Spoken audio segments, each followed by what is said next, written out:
Hey, what's going on, guys? And wait, you're in the right place. This is Nicholas Davenport, aka Mr. Mental Muscle. And if you notice, something a little bit different. I don't have my hair. I cut off my dreads, and I've had them for 20 years. In December would have been the 20th anniversary of having started them. Now, throughout my life, I've had long hair, braids, I had low cuts, but the last time I'm about to be 37 November 3rd, so almost exactly a month from now. So for the first time since 2005, I have short hair.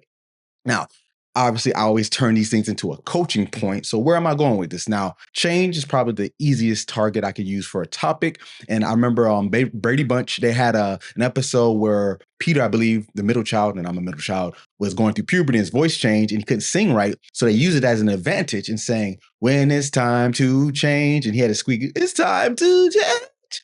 They use it as part of the song because he was going through major changes.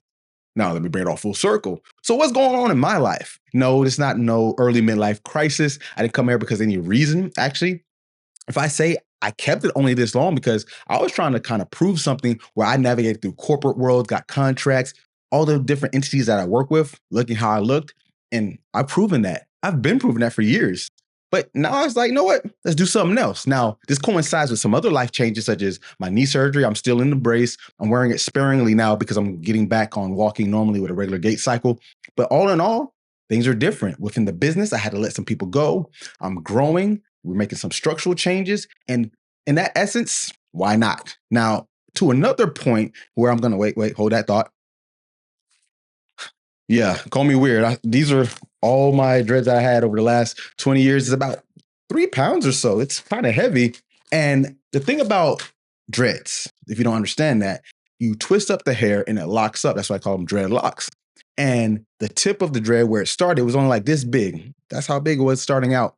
And as I got older, it got longer. It grew out from my scalp and it got retwisted. And then that process continued over and over and over again until I got to where I was. Now, when you think about it, that tip that started out, it keeps going out and getting longer.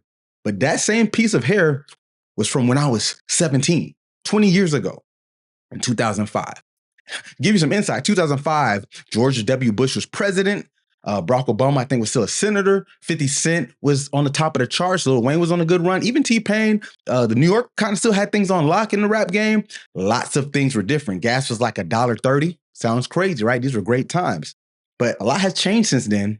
And so have I. And to get to my point, to bring up why the tip of the dread makes even a difference is we're carrying that with us. So everything I've been through from that tip all the way down to my scalp has persevered and been through what I've been through. That could be a good thing and say, wow. But at the same time, it's just hair. So who cares? But in actuality, from a metaphorical sense, I'm still holding on to those things. And sometimes literally I was holding on to those things. And I don't want to be cliched and say there was a relief after doing it, but it kind of was. And not necessarily for the cut itself, but more so the fact that I know, like anything, I'm going to be who I am no matter what. Nicholas Davenport has been this way since I was a little kid. Like, you talk about 5 years old, I've been thinking and grinding. And now I'm 36, about to be 37, and I'm on the same thing. So it proves that point too. So there's so many aspects you can take from this. And like I said, I always got to make it a coaching point. So it's not saying you have to do something extraordinary to change, but that thing that you're going to change could be definitely the thing that's needed, because a lot of times we get into sunk costs. Oh, I've had it so long. Why cut it now? People ask me that. A few people have seen it. So you some of the first people to see me like this. But for all in all the people who have seen it, the number one question was, why? What prompted this? And I'm like, nothing. It was just time. Just like Mind Body One. In 2015, 2016, I decided to stop Mental Muscle Performance and call it Mind Body One.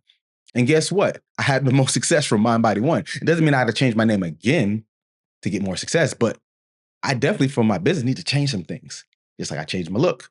But all in all, Mr. Mental Muscle is here to stay no matter what. I'm still going to bring you this mental performance, and I'm still going to definitely get your mind right. So stay tuned. We're about to take it up a notch. If you already thought we're doing some big things with Mind Body One and everything we're doing, wait, there's more. See you soon.